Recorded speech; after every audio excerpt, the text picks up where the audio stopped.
Good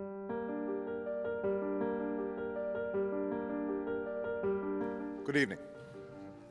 Tonight, I can report to the American people and to the world that the United States has conducted an operation that killed Osama bin Laden, the leader of Al-Qaeda.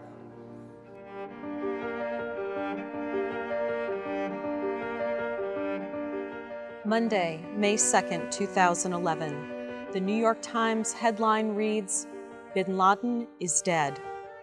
According to the Times, the news touched off an extraordinary outpouring of emotion as crowds gathered outside the White House, in Times Square, and at the Ground Zero site.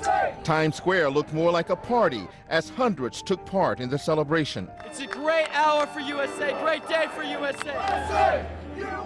I do not cheer, or shout, or laugh, or chant. I think of the dead.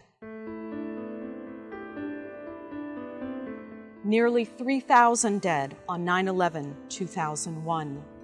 More than 6,000 U.S. soldiers who never again will cheer, shout, laugh, or chant. Will the celebrants of bin Laden's death pause to honor the hundreds of thousands of dead Iraqis and Afghanis, mostly civilians? Will the celebrants remember that none of the 9/11 hijackers came from Iraq or Afghanistan? I think of the broken bodies, minds, hearts, and families there and here. I think of the multi-trillion-dollar transfer of funds from our treasury to the war profiteers, enough to mend our crumbling infrastructure and provide universal health care. No, I do not cheer, shout, laugh, or chant. Instead, I remember the last time I felt so emotionally incongruent with the dominant mood of my country. 9/11/2001.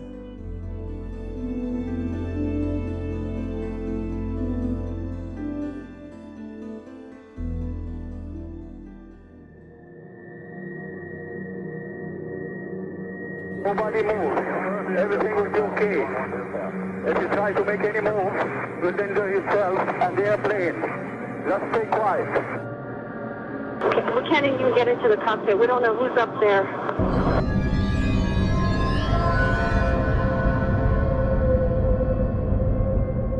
There's no one here yet, and the floor is completely engulfed. We're on the floor, and we can't breathe. And it's very, very, very hot. Hello? Hello? Smoke, 105, 25. Oh, God!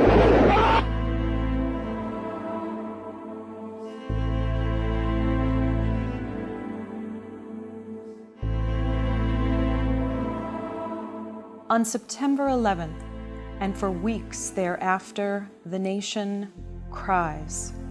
Waves of anguish wash over me, but not into me. Buried alive, I suffocate under a shroud, unable to move or breathe. Clawing through the tangled webs of everyday existence, I wander the liminal neverland between consciousness and sleep.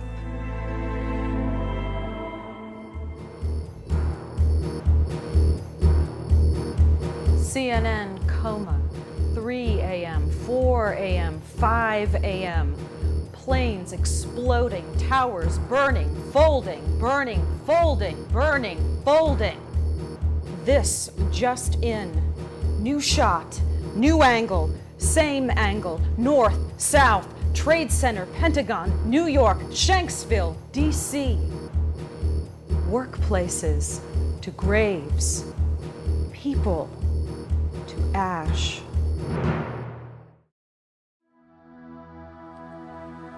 Now come the names, the list of casualties. We are only beginning to read.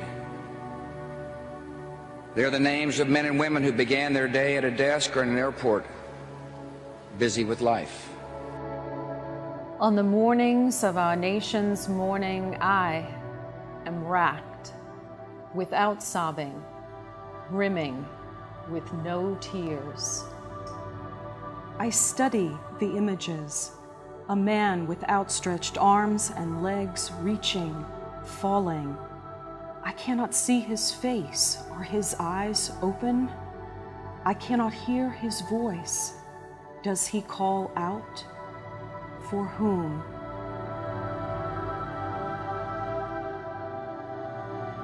At ground zero, a desperate, candlelit collective, waiting, hoping.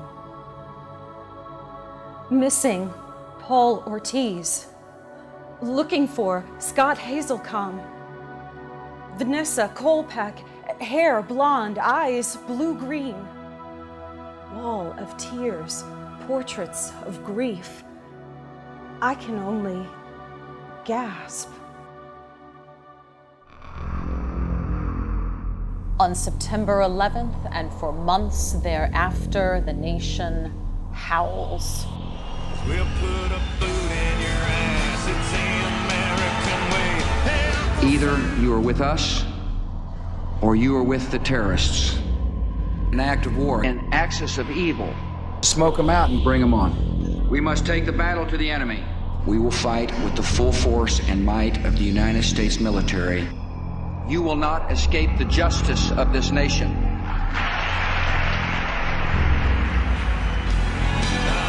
brought to you courtesy of the red, white, and blue.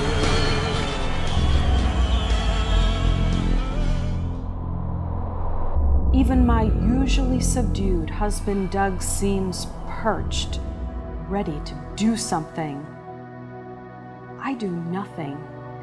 I write no letters, send no emails, call no one, not even my parents. Aside from my students at Rollins College, I don't ask if anyone's okay, if anyone has lost someone. Nobody, nowhere.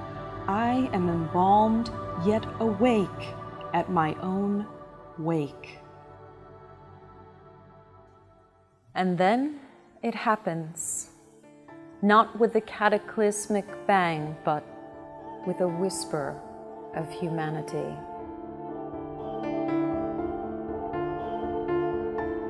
Tim and Rob, two of my closest friends, have been together for 5 years.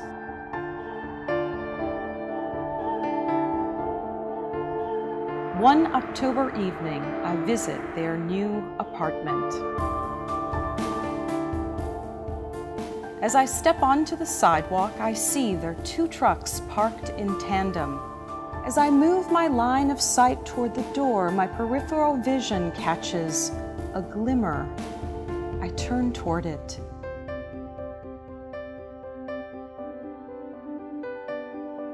The hazy glow of a street lamp sends sparks from the corners of their trucks.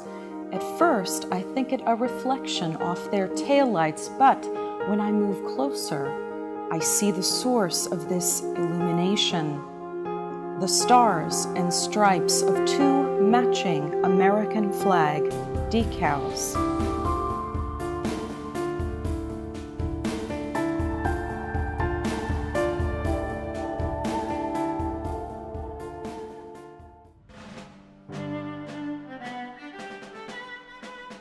I have seen thousands of flags in the last month, on billboards, in store windows, on cars speeding down I-4.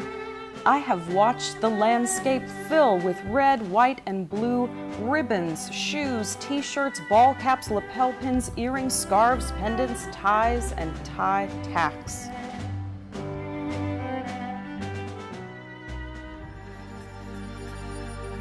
But for the first time, something pierces my skin. I think of my 2 friends, natural athletes with middle America good looks, both pass easily, offering both a touch of safety and a shove toward the closet. Rob is 2 years older, but more boyish looking, an Irish Catholic, like me.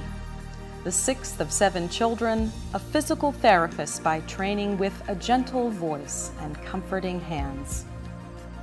Tim comes from a large, blended Mormon family.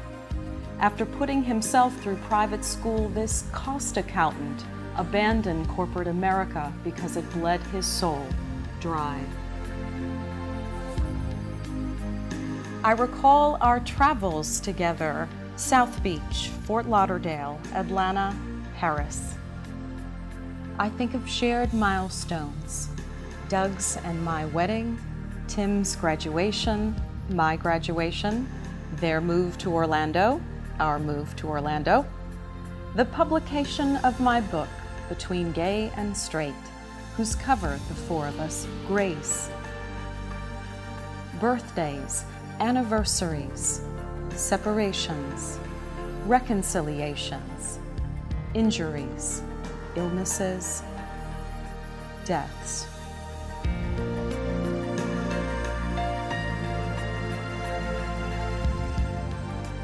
As I move toward the reflection, I think of Jerry bin Falwell, verbal terrorist. Following the attacks on the Trade Center and Pentagon, he said of Tim and Rob, and of all of us who identify as queer and/or feminist, quote, I point the finger in their face and say, you helped this happen. You helped this happen. You helped this happen.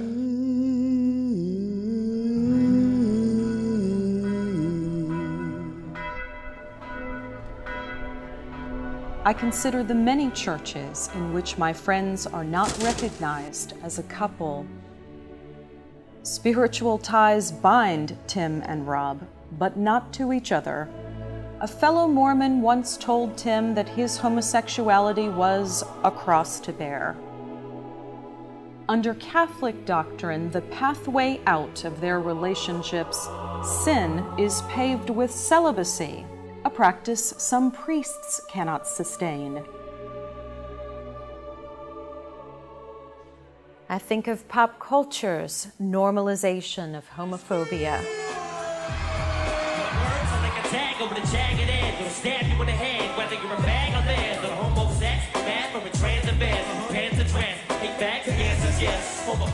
On the Marshall Mathers LP, Eminem refers to men like Rob and Tim as fags or faggots 13 times.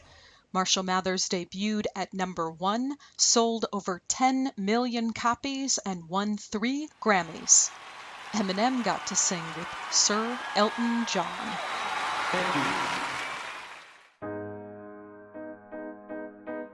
When I reach Rob's rodeo, a truck imprinted with 200,000 miles of inside jokes and family outings, I think of the 1,000 ways, large and small, that our nation tells them, we don't see you.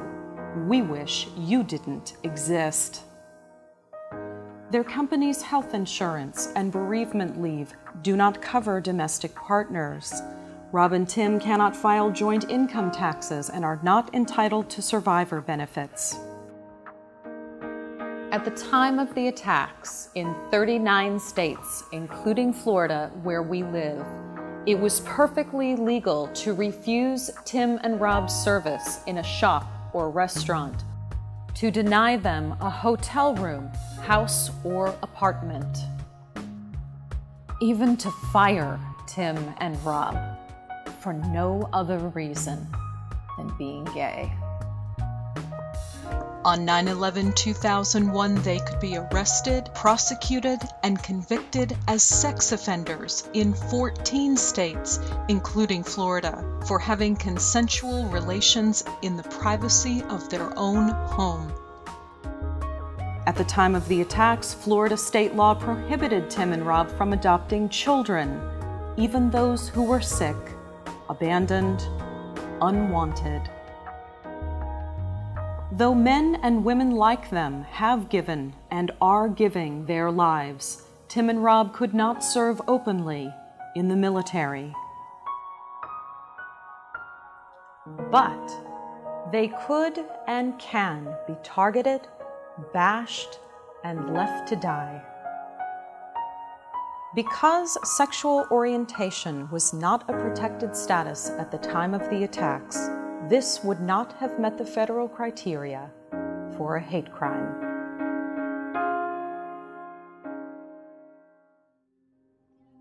I pause and take in the image of this shimmering flag adorning Rob's truck. When I run my hand across the decal, I feel my lower lip pull away from its twin. Breath leaves my body. I ponder all the philosophical, political, and material reasons for these two men not to display these flags, as I consciously have not. And then I ponder these two men, compassionate, proud, loving. My hand covers my mouth and my eyes fill with their first tears since that terrible September Tuesday.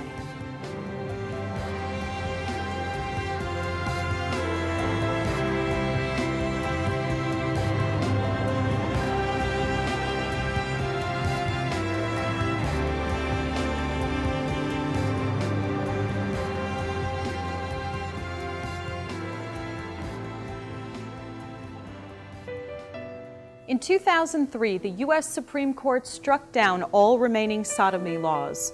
No longer could having consensual sex with an adult partner in the privacy of your own home be defined as a crime and used against you in situations like employment and custody. 3 members of the court dissented. Had their view prevailed, people like Tim and Rob could be legally branded as sex offenders. 2 of those 3 dissenters still sit on the court today, Clarence Thomas and Antonin Scalia. In October 2009, President Obama signed the Matthew Shepard and James Byrd Jr. Hate Crimes Prevention Act, providing enhanced penalties for crimes motivated by the victim's actual or perceived sexual orientation, gender, or gender identity. Nonetheless, hate crimes persist.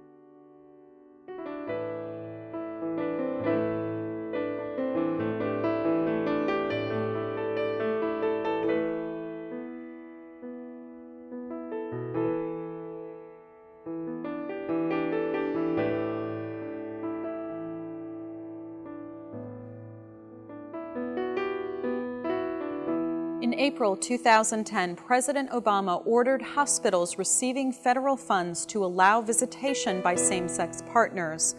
Prior to this executive order, hospitals' family-only policies could bar access even to longtime partners.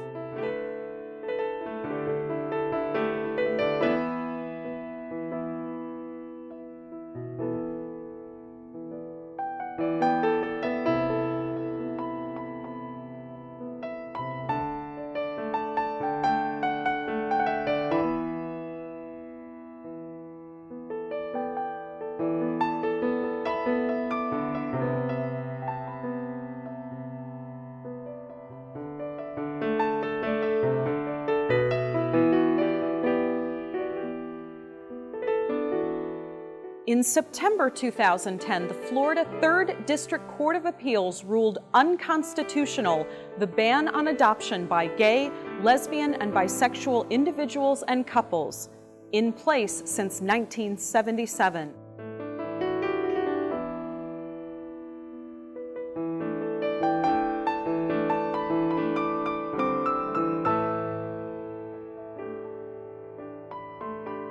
Nebraska, Michigan, Mississippi, and Utah still restrict or prohibit adoption by gay and lesbian individuals and/or couples. In December 2010, President Obama signed the repeal of Don't Ask, Don't Tell, ending the ban on gay men and women serving openly in the military.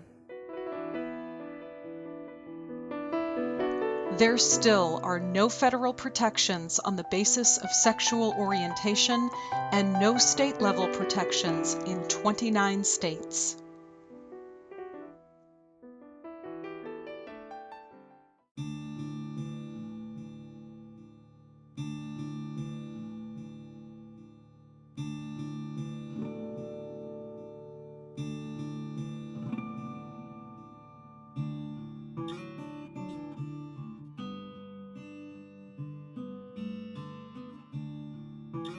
Though more Americans now support than oppose same-sex marriage, prior to 2013 and the Supreme Court ruling in United States v. Windsor, even a state-recognized marriage did not grant access to federal rights and benefits, such as the right to collect a deceased spouse's Social Security and immigration rights for a spouse born outside the U.S. This decision passed 5-4, so the nomination of only one more conservative justice could result in its reversal. According to a survey of over 7,000 youth conducted in 2010 by the Gay, Lesbian, and Straight Education Network, GLSEN, while LGBT youth today tend to hear fewer homophobic epithets, their experiences with more severe forms of bullying and harassment have remained relatively constant. According to a report by Reuters in 2011, LGBT teens are 5 times more likely to attempt suicide than their heterosexual peers, and according to the U.S. Department of Health and Human Services, suicide is the leading cause of death for LGBT youth.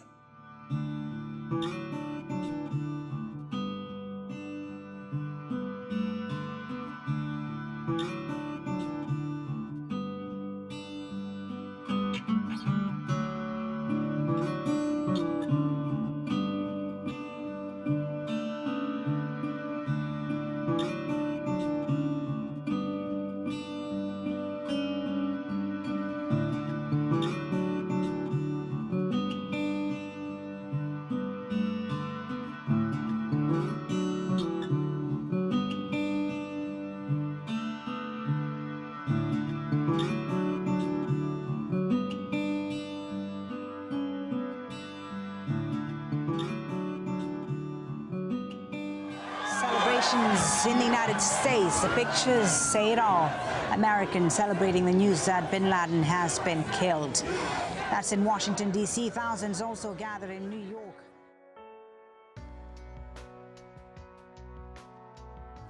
To some, the killing of Osama bin Laden signified justice.